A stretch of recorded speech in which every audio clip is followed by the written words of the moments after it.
బలం మనది, ప్రజాబలం.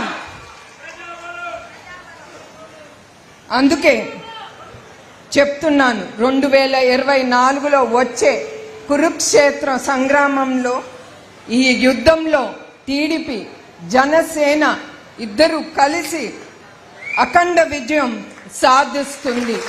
ఇది తథ్యం.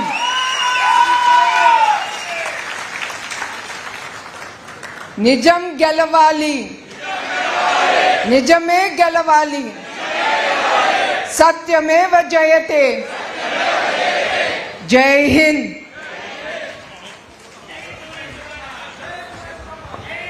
అమ్మా ఒక నిమిషం కూర్చోవాలి దయచేసి. అమ్మా ఇక్కడ ఉన్న అందరూ కూడా చాలా మంది నన్ను ఒక ప్రశ్న అడగమన్నారు మిమ్మల్ని. వాళ్ళందరి తరపున అడుగుతున్నాను, మా సార్ ఎలా ఉన్నారమ్మా, ఆయన మీతో ఏం మాట్లాడారు, ఎప్పుడు వస్తారు, ఎందుకు రెండు మాటలు చెప్తాలి అందరూ అడుగుతున్నారు. మీ అందరికీ తెలుసు, ప్రభుత్వం వ్యవస్థలన్నీ మేనేజ్ చేస్తుంది.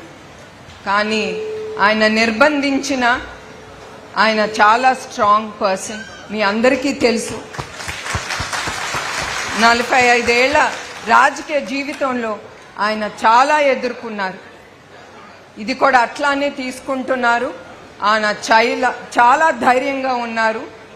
ఆ ఇచ్చే కొంచెం సమయంలో కూడా ఆయన ప్రజల కోసం, తెలుగుదేశం బిడ్డల గురించే ఆయన అడుగుతారు. ఆయన ఊపిరిలో ప్రజలు, తెలుగుదేశం బిడ్డలు. ఆయన స్ట్రాంగ్గా ఉన్నారండి. అమ్మా ఈసారి ఆయన కలిసినప్పుడు కాళహస్తి అందరి ప్రజల తరపున మీ అందరం కూడా ఆయన తొందరగా బయట రావాలని కోరుకుంటాను చెప్తాలి. మా అందరి ఆశీస్సులు, మా తల్లిల ఆశీస్సులు అందరూ కూడా మా అన్న చంద్రబాబు నాయుడు ఉండాలని దయచేసి మీరు ఇది మాత్రం మర్చిపోకుండా సారికి చెప్పండి అమ్మా. Thank you.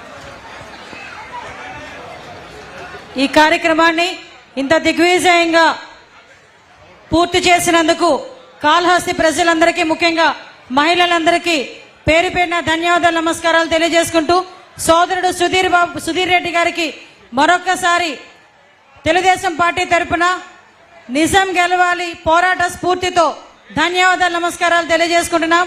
జై హింద్, జై తెలుగుదేశం.